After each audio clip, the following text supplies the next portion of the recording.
시청자 여러분 안녕하십니까? 뉴스9 윤종호입니다. 거대한 민주당 앞에서 사실상 아무것도 하지 못하고 있는 국민의힘이 깊은 내분 속으로 빠져들고 있습니다. 6월 지방선거를 넉 달여 앞둔 시점에서 한동훈 전 대표 제명을 결론지은 겁니다. 한 전 대표는 앞으로 5년간 국민의힘 후보로는 어느 선거에도 출마할 수가 없습니다. 정치적 해법을 찾아야 한다는 목소리가 여럿 나왔습니다만 장 대표나 한 전 대표 모두 적극적이지 않았습니다. 다들 내 갈 길 알아서 가겠다는 건데 친한계와 오세훈 서울시장 등은 지도부 사퇴를 요구하면서 전선을 확대해 내분 사퇴 봉합이 당분간 쉽지 않아 보입니다. 국민의힘 지도부는 쇄신과 혁신, 중도 확장의 길을 모색하고 있겠다고 했습니다만 이런 분위기로 가능할지는 모르겠습니다. 오늘 뉴스9은 국민의힘 상황부터 자세히 짚어드립니다. 첫 소식 정민진 기자입니다. 단식 중단 이후 일주일 만에 당무에 복귀한 장동혁 대표는 공개 회의에서 한동훈 전 대표를 언급하지 않았습니다. 참모들 뒤에 숨지 말고 이제라도 대통령이 직접 나서서 이 문제를 해결하기 바랍니다. 대신 한 전 대표 제명 표결을 둘러싸고 최고위원들 간 설전이 벌어졌습니다. 우리 당의 미래를 위해 우리의 악성 부채들을 정리해야 합니다. 결국 탄핵 찬성에 대한 보복이라고 생각합니다. 이후 회의는 비공개로 전환됐고 20분 만에 한 전 대표 제명안이 최종 의결됐습니다. 한동훈 전 대표에 대한 당원 징계안이 윤리위 의결대로 최고위에서 의결되었습니다. 장 대표는 직접 제명 절차를 설명한 뒤 거수 방식 표결에서 찬성표를 던졌습니다. 장 대표를 포함해 의결권을 가진 최고위원 등 9명 가운데 7명이 제명에 찬성했고 양양자 최고위원은 찬반 의사를 밝히지 않았습니다. 유일하게 제명에 반대했던 친한계 우재준 최고위원은 표결 강행에 반발하며 회의장을 먼저 나왔습니다. 저만 반대 표시를 한다라는 게 어느 정도 확인됐다고 생각하기 때문에 나왔습니다. 이번 결정으로 당원권이 정지된 한 전 대표는 최고위 의결 없이는 향후 5년간 재입당이 불가능합니다. 계엄 사과와 윤석열 전 대통령과의 절연 문제로 내용을 빚었던 국민의힘이 지방선거를 4개월여 앞둔 상황에서 한 전 대표 제명으로 또다시 내분에 휩싸였습니다. TV조선 정민진입니다. 제명당한 당사자 입장은 어땠을까요? 한동훈 전 대표는 제명 결정 4시간 만에 기자회견을 갖고 반드시 돌아오겠다는 짧은 메시지만 내놨습니다. 오세훈 서울시장 등은 장동혁 대표 책임론을 거론하며 사퇴를 요구했는데 당내 반응 이태희 기자가 취재했습니다. 한동훈 전 대표가 지지자들의 응원을 받으며 국회 기자회견장에 들어섭니다. 국회를 다시 찾은 건 윤리위 결정에 대한 반발 기자회견 이후 보름 만입니다. 한 전 대표는 깊은 한숨을 내쉬며 발언을 시작했습니다. 오늘 저는 제명당했습니다. 저를 제명할 수는 있어도 국민을 위한 좋은 정치의 열망을 꺾을 수는 없습니다. 발언 도중 잠시 침묵하기도 했습니다. 한 전 대표는 우리가 보수의 주인이라며 당으로 돌아와 끝까지 싸우겠다고 했습니다. 절대 포기하지 마십시오. 기다려 주십시오. 저는 반드시 돌아옵니다. 발언 시간은 1분도 채 되지 않았습니다. 앞서 친한동훈계 의원 16명도 한 전 대표 제명은 지방선거 승리를 불가능하게 하는 심각한 해당 행위라며 지도부 총사퇴를 요구했습니다. 개인의 정치적 이익을 위해 당의 미래를 희생시킨 장동혁 지도부는 이번 사태에 책임을 지고 즉각 물러나야 합니다. 정치적 해법 마련을 촉구해왔던 오세훈 서울시장도 사퇴 요구에 가세했습니다. 오 시장은 장 대표가 당을 자멸의 길로 몰아넣었고 당의 날개를 꺾는 처참한 결정을 했다며 당대표 자격이 없다고 비판했습니다. 국민들의 마지막 바람마저 짓밟는 극단적 선택이란 표현도 썼습니다. 초재선 의원 모임인 대안과 미래도 당 분열을 초래하고 외연 확장의 장벽이 될 것이라며 지도부를 비판했습니다. TV조선 이태희입니다. 민주당에선 성추행 의혹으로 경찰 수사를 받고 있는 장경태 의원과 국정감사기간 딸의 결혼식 축의금 문제로 논란이 됐던 최민희 과방위원장에 대한 윤리심판원의 징계 절차가 시작됐습니다. 징계 절차 착수는 징계 사유가 있다고 윤리심판원이 판단했다는 의미라는데 속도감 있게 처리할 수 있을지는 지켜볼 일입니다. 황정민 기자의 보도입니다. 민주당 윤리심판원은 성추행 의혹을 받는 장경태 의원과 국감기간 딸 결혼식 축의금 논란이 불거진 최민희 과방위원장의 징계 절차와 관련한 첫 회의를 열었습니다. 한동수 심판원장의 직권조사 명령 이후 열흘 만입니다.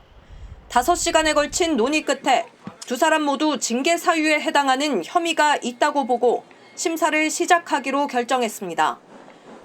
네, 사실관계 확인 등을 위해서 심사를 할 겁니다. 윤리심판원은 심사를 통해 당 품위를 훼손하거나 당무 방해 등의 해당 행위를 했다고 판단할 경우 최대 제명 조치를 결정할 수 있습니다. 장 의원은 지난해 11월 성추행 피소 사실이 보도된 뒤 해당 사건이 피해자 전 남자친구의 데이트 폭력이자 정치 공작이라는 입장을 고수하고 있습니다. 데이트 폭력과 관련된 대화 내용은 아주 많이 가지고 있습니다. 네, 집에서 나왔는지, 안전한지, 진단서 떼었는지 등을 포함해서 다 가지고 있습니다. 하지만 피해자는 장 의원이 자신의 신분을 노출해 2차 가해를 했다며 성폭력처벌법 위반 혐의로 경찰에 추가 고소장을 제출한 상태입니다. 반면 최민희 위원장은 국회 과방위 회의에서 딸 축의금과 관련해 재차 사죄의 뜻을 밝혔습니다. 저는 딸이 국감 기간 중에 국회에서 결혼하는 것을 말리지 못한 점에 대하여 이 부분에 대해서 깊이 사과드립니다. 다만 피감기관에 화환을 요청하진 않았다며 최 위원장이 청첩장을 주고 화환을 보내달라고 요청했다고 주장한 이진숙 전 방송통신위원장에 대해 위증으로 고발하는 안을 의결했습니다. TV조선 황정민입니다. 민주당이 다시 사법부를 압박하고 나섰습니다. 김건희 특검이 구형한 징역 15년보다 훨씬 낮은 형량을 1심 재판부가 선고하자 해당 판사들에 대한 제재를 요구하며 과거 판결까지 문제 삼았습니다. 늘 자신들 마음에 드는 판결만 재판부가 내려야 한다는 게 민주당 생각이라면 민주국가의 기본인 삼권 분립은 왜 있는지 모르겠습니다. 한송원 기자입니다. 민주당 한병도 원내대표는 징역 1년 8개월이 나온 김건희 여사 1심 선고를 두고 1차 특검 수사 한계가 명확해졌다고 주장했습니다. 2심 법원 판단을 향해선 책임도 언급했습니다. 제2 종합특검 도입의 당위성이 완성되었습니다. 특검을 통해 법 앞에 그 누구도 예외가 될 수 없음을 끝까지 증명하도록. 율사 출신 의원들도 김어준 씨 유튜브에 나가 1심 판사를 직설적으로 비판했습니다. 직위원 보고 놀랐는데 더 직위원보다 슈퍼 직위원이 나타난 거예요 지금. 최소한도 2년 반 정도 선고를 한 게 맞죠. 민주당과 조국혁신당 법사위원들은 기자회견까지 열고 조희대 사법부를 압박했습니다. 조 대법원장을 향해 해당 판사들을 업무에서 배제하고 교체하라고 요구했고 해당 판사들을 즉각 업무에서 배제하고 교체하십시오. 그렇지 않는다면 국민은 사법부 또한 내란의 방조자로서 그 책임을 묻게 될 것입니다. 과거 판결을 문제 삼기도 했습니다. 대통령이 소년원 출신이다라고 했던 강용석의 그 발언 무죄 때린 사람 아닙니까? 국민의힘 지도부는 별다른 논평 없이 재판부 판단을 존중해야 한다고 했습니다. 고독한 결단의 표정을 자세히 지켜봤는데 최대한 유죄로 인정할 수 있는 부분은 다 탈탈 끓고 모아서 1년 8개월을 선고를 했다고 생각을 하거든요. 이성관 의원은 특검을 앞세워 야당 탄압과 선거 승리에만 혈안이 된 정권에 대해 국민은 책임을 물을 것이라고 비판했습니다. TV조선 한송원입니다.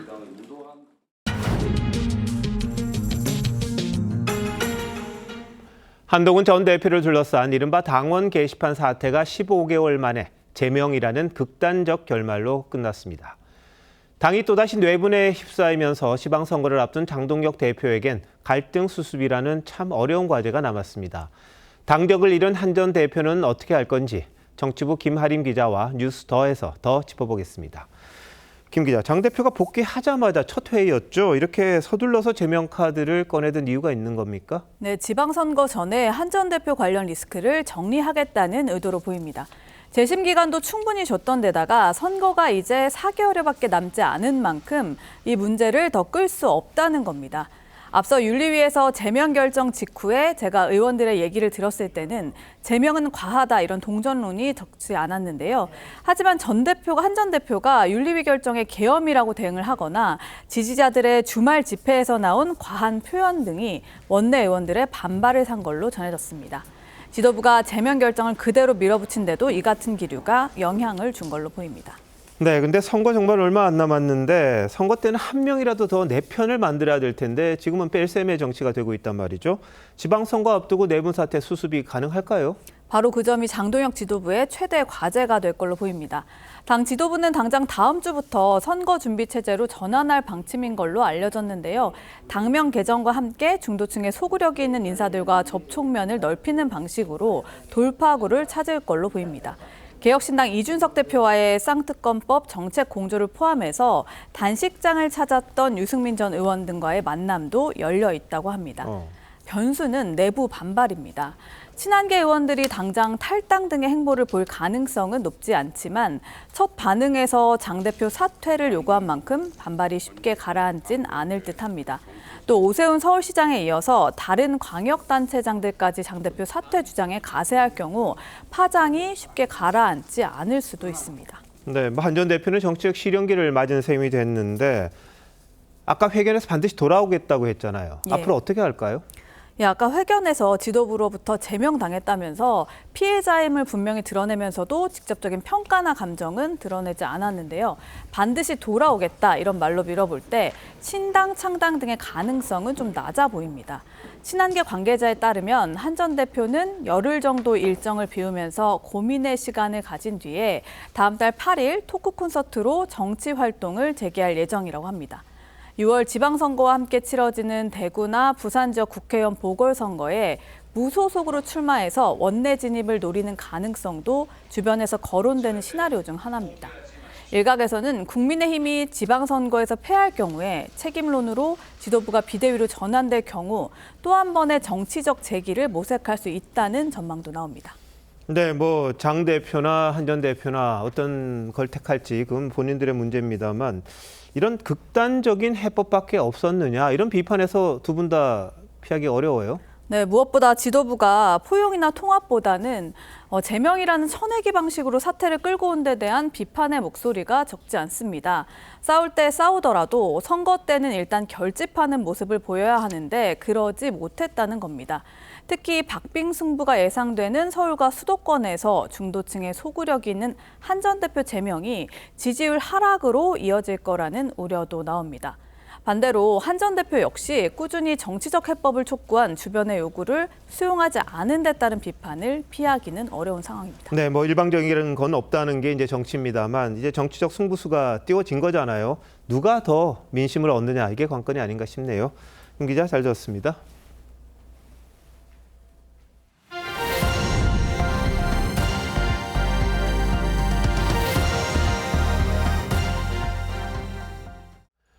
이딴 대책에도 서울 집값이 잡히지 않자 정부가 넉 달 만에 추가 공급 대책을 내놨습니다.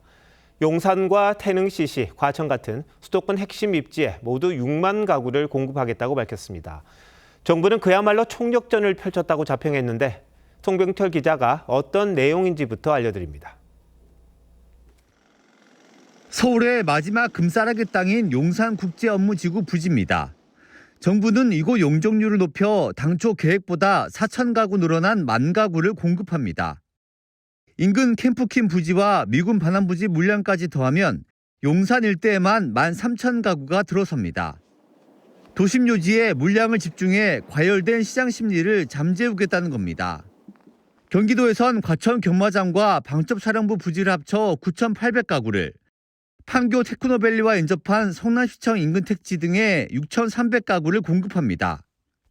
이번에 발표된 수도권 신규 물량은 서울 32,000가구, 경기 28,000가구 등 총 6만 가구, 주로 청년 세대에 우선 배정할 방침입니다.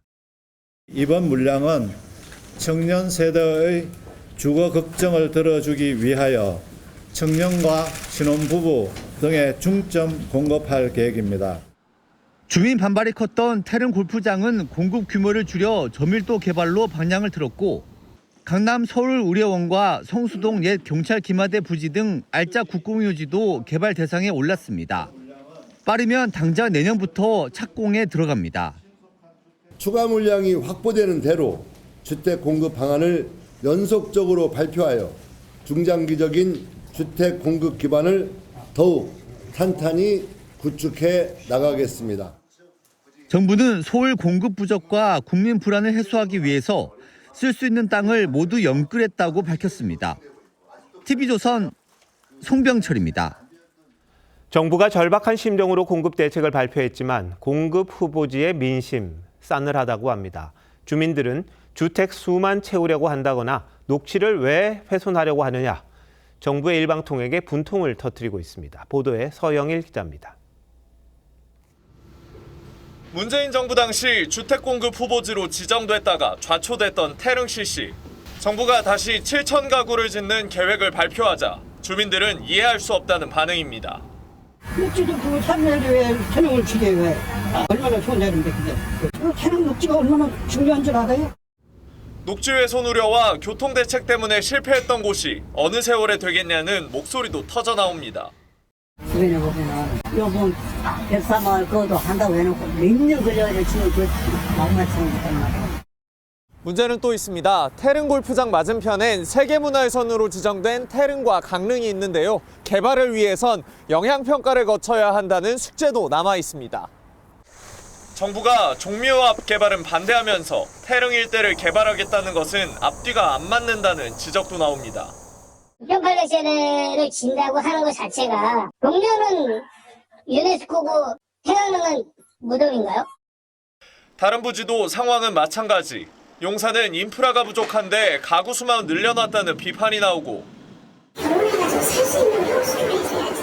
숫자 등에 높이 올리는 거 그거밖에 안 되잖아요. 경마장 부지를 내줘야 하는 과천 역시 주민 반발이 거셉니다. 여기 지금 포화 상태인데 그걸 또 아파트로 그냥 다 도시를 망치겠어요? 지자체협의와 함께 주민 설득이 이번 공급 대책의 최대 난관이 될 것으로 보입니다. TV조선 서영일입니다.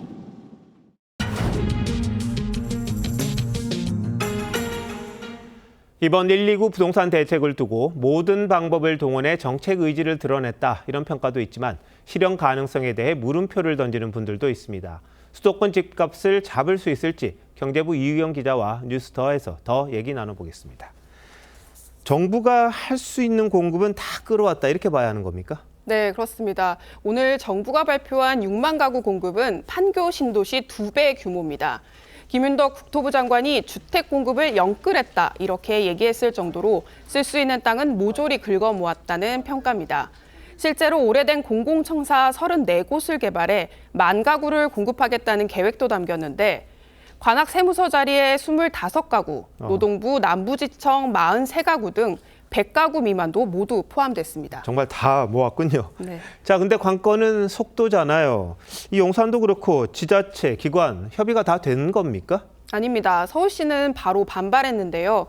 서울시는 용산국제업무지구에 당초 6천 가구 공급을 전제로 계획을 짰는데 정부가 1만 가구로 일방통행식 발표를 했다고 반발했습니다. 1만 가구면 주로 1, 2인 가구가 사는 주택 형태가 되는데 이렇게 되면 원래 업무지구로서의 기능을 제대로 할 수 없고 학교와 도로 등 기반시설 마련도 어렵다는 겁니다. 그야말로 닭장 아파트가 되는 것 아니냐는 반발입니다. 서울시 입장 들어보시죠. 현장의 여건, 지역 주민의 의사가 배제된 일방적인 대책은 과거 문재인 정부 8.4 대책의 실패를 반복하는 공연불이 될 것입니다. 과천시도 이미 발표 전에 도시 기반시설 수용 능력을 넘어섰다며 반대 입장을 밝혀온 만큼 협의까지는 험난한 길이 예상됩니다. 네, 협의가 돼야 되는 거죠. 자, 근데 수도권은 당장 공급이 부족하다는 거 아닙니까? 네, 정부 계획대로 착공이 되더라도 입주까지는 앞으로 7, 8년이 더 걸릴 수밖에 없습니다. 이 때문에 전문가들은 단기 공급책이 빠져 있다는 점이 가장 아쉽다고 말하고 있습니다. 올해 서울 아파트 입주 물량만 봐도 2만 9천 가구 정도로 지난해보다 30% 넘게 감소할 것으로 추정이 되는데요. 앞으로 2, 3년은 더 심한 공급 가뭄이 예고되고 있습니다. 자, 그런데 지금 서울 도심의 재개발, 재건축 상당히 많지 않습니까? 그거 속도 내면 되는 것 아닌가요? 안타깝게도 이번 대책에는 재건축과 재개발 규제 완화나 용적률 상향, 그리고 오피스텔 등 비아파트에 대한 규제 완화 대책은 빠졌습니다. 서울시나 전문가 모두 당장 공급 물량을 늘릴 수 있는 대책이 있는데 정부가 돌아가는 것 아니냐고 지적하는 것도 이런 이유에서입니다. 3기 신도시 같은 경우 200% 전후의 용적률을 1기 신도시 수준인 300에서 350%로 상향하면 그 물량 또한 상당 부분 확보할 수 있는데 다시 한번 재검토가 신속하게 이루어져야 된다. 자, 이제 공급책 내놨어요. 근데 이게 안 먹히면 결국 또 수요 억제책이 나올 텐데 세금 카드입니까? 네, 그렇습니다. 우선 다주택자 양도세 중과는 다시 부활하는 게 확정이 됐습니다. 다만 어제 김용범 정책실장이 5월 초가 아니라 한두 달 미룰 수 있다며 여지를 뒀죠. 문제는 폭발성이 큰 보유세인데요. 청와대에서는 보유세에 대해서는 구체적인 일정은 말하지 않고 있습니다. 하지만 이번 대책으로도 집값이 잡히지 않으면 6월 지방선거 이후 보유세 강화가 공론화될 거란 관측이 힘을 얻고 있습니다. 네, 언젠가 봤던 정책이다 싶다 이런 생각이 좀 드는데 집값 잡기 참 어려운 것 같군요. 잘 들었습니다.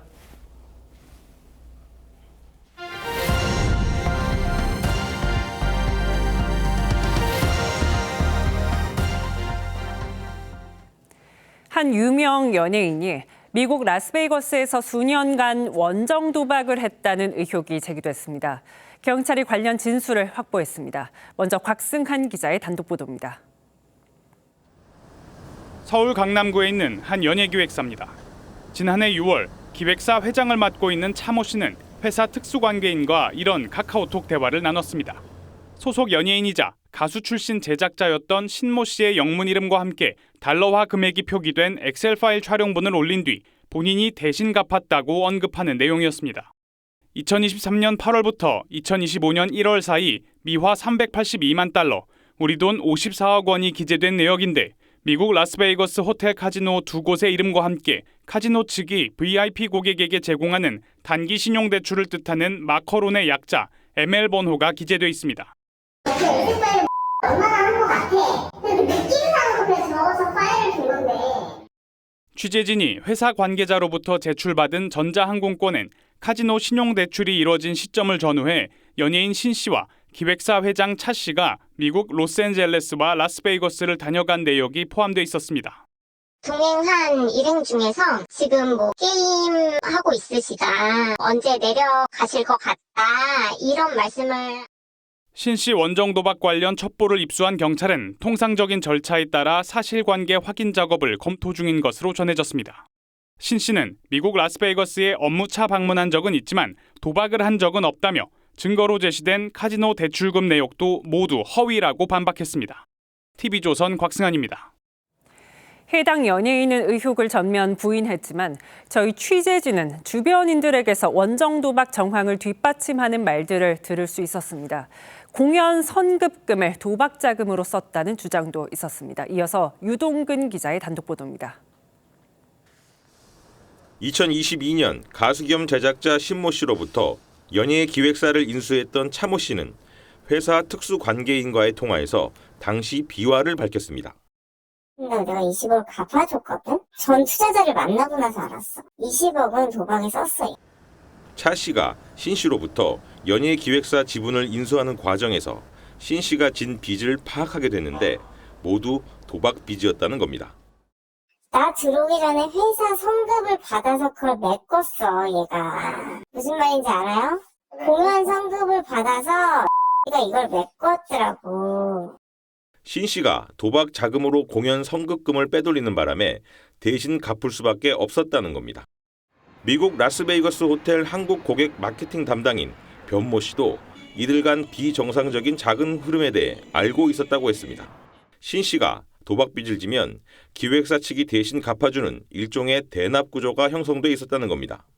돈을 갚아도 돈을 갚았다라고 저한테 얘기하지 말라고 그랬어요. 왜냐면 돈 갚았다라고 그러면 바로 게임하러 가고 싶어 하니까.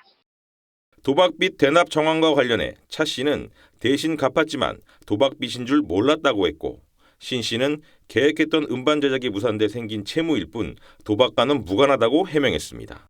TV조선 유동근입니다. 어제 역대 최대 실적을 발표한 SK하이닉스에 이어 오늘은 삼성전자의 실적 발표가 있었습니다. 창사 이래 처음으로 분기 이익 20조 원을 돌파했는데 역시 반도체의 힘이었습니다. 이 반도체 투톱의 올해 전망도 밝다고 합니다. 박상현 기자입니다. 삼성전자가 지난해 333조 6천억 원의 매출을 올리며 역대 최대 기록을 고쳤었습니다. 연간 영업이익은 43조 6천억 원으로 2018년을 넘지 못했지만 4분기만 따지면 한국 기업 사상 처음으로 분기이익 20조 원을 넘었습니다. 가전과 모바일이 주춤했지만 반도체 부문이 전체 영업이익의 82%를 담당하며 실적을 이끌었습니다. 경쟁사의 주체였던 고대역폭 메모리 HBM 추격에도 본격적으로 나서면서 올해 실적은 작년보다 더 나아질 전망입니다. 재설계 없이 작년에 샘플을 공급한 이후 순조롭게 고객 평가 진행 중으로 현재 콜 완료 단계에 진입하였습니다. 연간 영업이익에서 사상 처음으로 삼성전자를 제친 SK하이닉스 역시 주도권을 유지하기 위해 차세대 제품인 HBM4 양산을 서두르고 있습니다. 당사 제품에 대한 선호도와 기대 수준은 굉장히 높으며 당사의 제품을 최우선으로 요구하고 있는 상황입니다. 삼성전자와 SK하이닉스 두 회사가 지난해 올린 매출은 핀란드의 GDP와 비슷하고 4분기 이익은 나머지 코스피 상장사 840여 곳을 합친 것과 맞먹습니다. 시장 전반의 파이를 키우는 역할을 하고 있는 것이 아니냐, 이제 원인으로 작용하면서 실적 개선을 더 가속화시키는 그런 모습들이 나타나고 있는 것 같습니다. K반도체 투톱의 불꽃 경쟁이 한국 경제와 글로벌 반도체 시장을 이끌고 있습니다. TV조선 박상현입니다. 기분 좋은 실적이었지만 삼성전자 입장에서 부담스러운 소식도 있었습니다. 일부 성과급에 대해서 근로의 대가, 즉 임금이라며 퇴직금에 반영돼야 한다는 판결이 나왔습니다. 다른 기업들도 술렁이고 있습니다. 장동욱 기자입니다. 삼성전자 퇴직자 15명은 퇴직금에 성과급이 반영되지 않았다며 2019년 삼성전자를 상대로 소송을 냈습니다. 1, 2심 법원은 성과급이 항상 고정적으로 지급되는 것이 아니므로 퇴직금 기준이 되는 통상임금에 들어가지 않는다는 삼성전자의 손을 들어줬습니다. 하지만 대법원은 다르게 판단했습니다.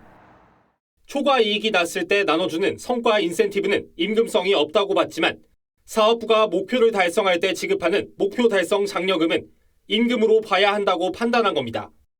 정당한 그 근로의 대가에 대한 지급이기 때문에 근로자들의 실질적인 생활 보장에 도움이 되지 않을까.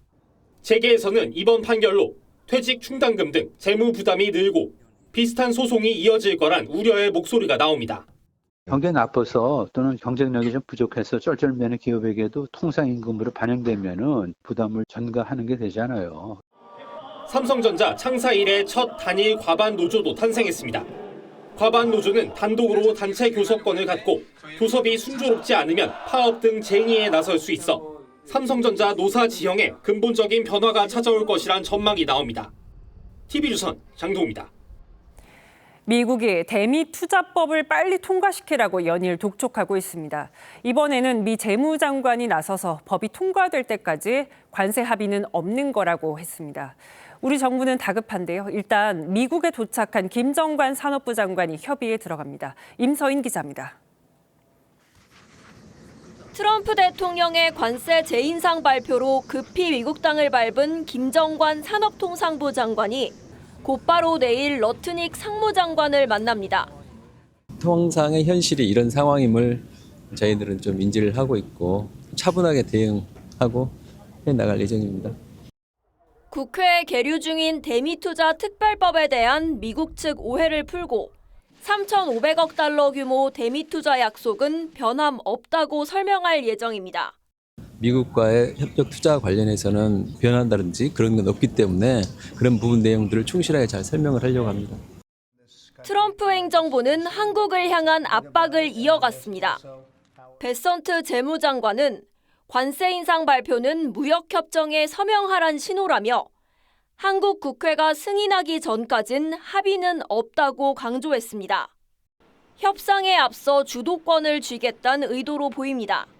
미국의 입장에서는 투자하고 또 산업 정책을 해야 되는데 투자에 대한 그 액션 플랜이 아직 마련이 안 된 한국을 봤을 때 이제 그것에 대해서 이번에 독촉을 했다. 조금 전 박미길에 오른 여한구 통상교섭 본부장도 그리어 무역대표부 대표 등을 만나 총력전에 나설 계획입니다. TV조선 임서인입니다. 건조한 날씨에 곳곳에 화재도 많았습니다. 경기 평택의 단독주택에서 불이 났는데 80대 남성이 아내를 먼저 대피시킨 뒤 숨졌습니다. 전남 한평에선 불이 난 집에 이웃들이 뛰어들어서 90대 여성을 구했습니다. 김준석 기자입니다. 단독주택이 형체를 알아볼 수 없을 정도로 무너져 내렸습니다. 철제 패널들은 엿가락처럼 휘어지고 뜯겨 나갔습니다. 불이 난 건 오늘 새벽 1시 30분쯤입니다. 걔가 하도 짖어가지고 왜 이렇게 짖나 봤더니 그 속 이미 불이 볼볼로 타고 있더라고. 저기 한옥 보일러 쪽으로. 집안 화목 보일러실에서 불이 시작되자 80대 남성은 아내를 깨워 대피시켰는데 정작 본인은 연기를 들이마시고 숨졌습니다. 평소 다리가 불편해 걷기조차 힘들었는데도 다른 방에서 자고 있던 아내를 깨워 살린 건데 평소 마을에서 부부 금슬이 좋기로 유명했습니다. 수술하고 얼마 안 있다가 거동에 상당히 불편을 겪었어요. 내외분이 이제 골프장에 이제 그 작업을 나가신 걸로 알고 있어요. 희뿌연 연기가 뿜어져 나오는 농가주택. 마스크를 쓴 소방대원들이 호스로 불을 끕니다. 불이 나자마자 연기를 보고 달려간 주민들은 혼자 있던 90대 할머니를 구출했습니다. 들어가니까 그 마당에가 노인정이 앉아있더라고. 나가고 이제 뒤에 아줌마들 둘이 들어와서 뜯어냈어 같이. 할머니는 2도 화상을 입고 병원에서 치료를 받고 있는데 조금만 늦었어도 목숨을 잃을 뻔했습니다. 최근 3년간 발생한 주택 화재로 숨진 사람의 절반 가까이가 65세 이상입니다. TV조선 김준석입니다. 한 남성이 길에서 강도를 만나서 현금을 빼앗기고 경찰에 신고했습니다. 알고 보니 이 피해자와 강도 모두 같은 보이스피싱 조직원들이었습니다. 무슨 일이었는지 이나라 기자가 보도합니다. 모자를 눌러쓰고 마스크로 얼굴을 가린 남성이 다른 남성의 어깨를 붙잡고 골목 안쪽으로 들어갑니다. 가방을 빼앗긴 남성이 돌려받기 위해 따라 나오자 위협하며 다시 안쪽으로 밀어넣습니다. 얼마 뒤 골목을 뛰어나온 남성이 차 안에서 대기 중이던 일행과 함께 도망칩니다. 지난달 29일 서울 송파구 주택가에서 피해자를 흉기로 위협해 현금 1,500만 원을 훔친 일당이 붙잡혔습니다. 피해자의 신고를 받고 경찰이 수사에 착수했는데 이상한 점이 발견됐습니다. 피해자의 현금 출처를 확인하는 과정에서 CCTV를 확인해 보니 사전에 강도와 만나는 장면이 나온 겁니다. 알고 보니 강도와 피해자 모두 보이스피싱 조직원들이었습니다. 수수료만 받은 것에 불만을 품은 2명이 강도로 돌변해 범죄 자금 전체를 빼앗은 겁니다. 보이스피싱 사범들에 대해서 엄정한 수사를 통해 반드시 처벌토록 하겠습니다. 적극적으로 신고해 주시고. 경찰은 강도 2명을 특수 강도 혐의로, 강도 피해자이자 보이스피싱범은 전기통신 금융사기 혐의로 구속 송치했습니다. TV조선 이나라입니다. 앞으로 소수 정당의 국회 진입이 조금 수월해질 듯합니다. 그동안은 정당 득표율이 3% 미만이면 비례대표 의석을 한 석도 주지 않았는데 헌법재판소가 위헌 결정을 내렸습니다. 정당 난립을 우려하는 소수 의견도 있었지만 다양성을 고려했습니다. 지난 총선 때 적용했다면 어떤 정당이 진출했을까요? 안혜리 기자가 취재했습니다. 지난 2024년 22대 총선에서 총 46석의 비례대표 의석을 배분받은 정당은 국민의미래와 더불어민주연합, 조국혁신당과 개혁신당 4곳입니다. 공직선거법상 비례대표 의석을 받으려면 정당 득표율이 3% 이상이거나 지역구 당선자 5명 이상을 내야 하기 때문입니다. 이 조항에 대해 헌법재판소가 7대2로 3% 봉쇄 조항은 위헌이라고 결정했습니다. 평등 선거 원칙에 위배하여 나머지 청구인들의 선거권, 피선거권, 평등권을 침해합니다. 위헌 선언을 합니다. 새로운 정치 세력의 원내 진입을 차단해 거대 정당만 강화한다는 겁니다. 반면 정영식 조한창 재판관은 극단주의 세력이 손쉽게 의회에 진출할 수 있다는 소수 의견을 냈습니다. 정치 상황은 가변적이므로 향후 군소정당이 난립할 가능성이 전혀 없다고 단정할 수는 없습니다. 3% 봉쇄 조항이 없었다면 지난 22대 총선에서 국민의힘과 더불어민주당의 비례정당들이 한 석씩 잃고 2.26%를 얻은 전광훈 목사의 자유통일당과 2.14%의 녹색정의당이 원내에 진출할 수 있었습니다. TV조선 안혜리입니다. 이재명 대통령이 SNS를 통해 공론화한 설탕 부담금이 연일 논란입니다. 이 대통령은 국민 80%가 설탕세 도입 찬성이란 기사를 공유하면서 담배처럼 부담금을 통해 사용을 억제하는 데 대한 견해를 물었었죠. 이를 설탕세 도입으로 받아들이자 어젯밤부터 3차례나 직접 입장을 내면서 세금과 부담금의 차이를 강조했습니다. 왜 이렇게 세세한 부분까지 대통령이 신경 쓰는지 최지원 기자가 알아봤습니다. 수석 보좌관 회의를 주재한 이재명 대통령은 설탕 부담금 논란을 염두에 둔 듯 자신의 말을 왜곡하지 말아달라고 했습니다. 제가 말하기 진짜 무서워지고 있는데 점점 상대가 C 주장을 한다고 우긴 다음에 이 C 주장은 잘못됐어 라고 하는 경우예요. 이건 시비 거는 거거든요. 상대의 주장을 왜곡 조작하는 거예요.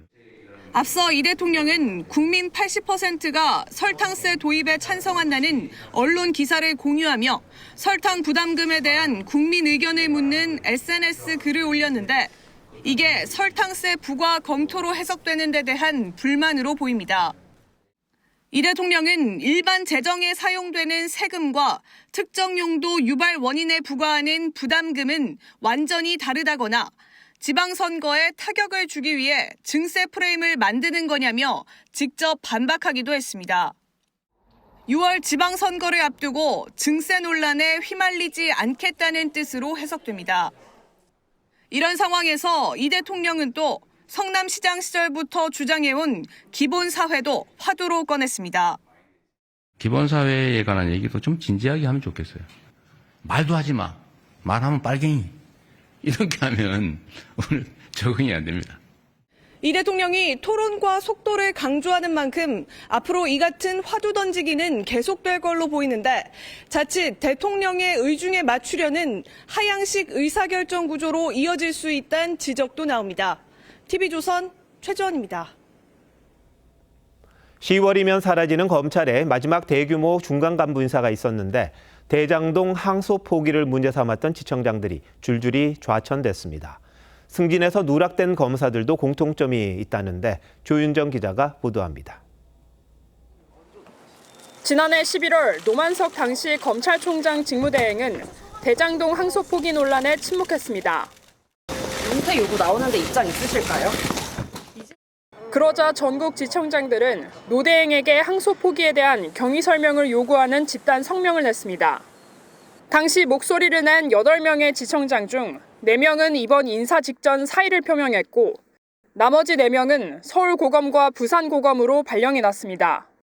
지난 22일 항소 포기 사태에 목소리를 냈던 검사장과 대검 간부들이 대거 법무연수원으로 좌천된 데 이어 지청장들도 한직으로 밀려난 겁니다. 한 차장급 검사는 기순에 제일 뛰어난 검사도 고검으로 보냈다며 의도가 분명한 인사라고 했습니다. 한 부장검사는 현 정부 인사들이 관련된 사건의 수사나 공판을 맡았던 검사들이 승진해서 누락됐다고 비판했습니다. 보복성 인사가 계속된다는 내부 불만 속에 이번 인사를 앞두고 부장검사와 평검사 등 27명이 검찰을 떠났습니다. 이번 인사는 오는 10월 2일 폐지를 앞둔 검찰의 사실상 마지막 대규모 정기 인사로 서울중앙지검 1, 2, 3, 4차장 모두 교체됐습니다.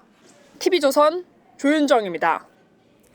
고 이건희 삼성 선대회장이 수집한 미술품들, 즉 이건희 컬렉션의 첫 해외 전시 성공을 기념하는 행사가 열렸습니다. 한국의 미술 문화를 알리는 이 자리, 외교 무대가 됐습니다. 삼성 일가가 총출동한 이 행사를 미국 워싱턴 DC에서 백대우 특파원이 보도합니다. 2달 반 동안 미국 수도에서 펼쳐진 이건희 컬렉션은 6만 5천여 명의 관객을 불러 모았습니다. 스미소니언 국립아시아 예술박물관 평균 입장객의 2배 이상이었습니다. 국보 7점을 포함해 모두 330점을 선보였는데 고 이건희 삼성 선대 회장의 기증품을 바탕으로 꾸민 압도적 규모의 미술품 덕분이라는 평가입니다. 현지 시간 28일 이건희 컬렉션의 성공적 마무리를 축하하는 갈라 디너에는 러트닉 상무장관 등 미 정관계 인사와 재계 CEO, 문화계 인사 등 270여 명이 행사장을 찾아 축하했습니다. 삼성 일가와 주요 사장단도 대거 참석했는데 축사에 나선 이재용 회장은 문화로 나라를 지킨다는 고 이건희 회장의 문화 보국 정신과 한미 동맹을 강조했습니다. I believe it's our small contribution to bringing the American and Korean people closer together. 미국의 관세 압박 등 경제적 불확실성이 커진 상황에서 이건희 컬렉션이 한미 양국의 네트워크를 공고히 하는 민간 외교회장을 만든 셈입니다. 워싱턴 한복판 전시는 이번 주 일요일 종료되지만 글로벌 소개전은 계속 이어집니다. 오는 3월 시카고 미술관과 9월 영국 박물관 등에서 한국 현대미술의 아름다움과 기품이 소개될 예정입니다. 미국 워싱턴 DC에서 TV조선 백대호입니다.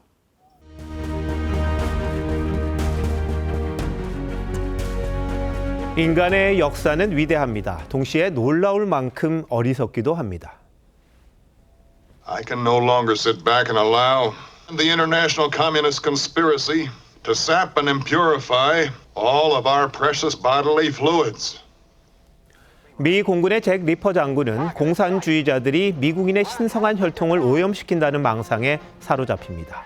핵 폭격기를 출격시키죠. 황당해 보이지만 스탠리 큐브릭 감독은 인간의 비합리적인 판단이 과학 문명을 어떻게 멸망시키는지 풍자하려고 했습니다. 우리 현실에서도 낯설지 않은 장면입니다. 작은 불씨가 공포와 과잉 대응 속에 국가적 위기로 번진 사례가 많습니다. 피고인이 시세 조정 세력과 공동정범으로서 범행을 실행한 것이라고 단정하기 어렵다고 보입니다. 집권 전후 내내 김건희 여사를 괴롭혔던 주가 조작이 무죄 판결을 받았습니다. 형사 사건에 정치가 끼어들면서 일파만파 커졌었죠. 수사 지휘권에 특검법 공세까지 윤석열 전 대통령을 궁지로 몰아넣었습니다. 특검법을 거부하면서 22대 총선은 폭삭 망했습니다. 12.3 비상계엄도 김건희 특검법을 막기 위해서란 해석까지 나올 정도였습니다. 그런데 결과만 보면 참 허망합니다. 처음부터 차분히 응해 법적 판단을 받았더라면 어땠을까? 과잉 방어로 작은 일을 키워 정권도 잃고 나라도 큰 혼란에 빠뜨렸습니다. 그리고 후회한들 무슨 소용이 있겠습니까만 김 여사의 사치에 대한 재판부 질타 뼈아플 겁니다. 영부인은 대통령과 함께 나라를 대표하는 상징적인 존재입니다. 고가의 사치품을 뿌리치지 못하고 자신을 치장하는 데 급급하였습니다. 죄 지은 데 대한 책임은 개인이 져야겠지만 창피함은 국민의 몫입니다. 이런 일이 더 이상 되풀이되지 않게 확실히 반면교사로 삼아야 합니다. 같은 실수가 반복돼 나라가 휘청여서는 안 됩니다. 1월 29일 윤종호의 앵커 칼럼 소탐대실이었습니다.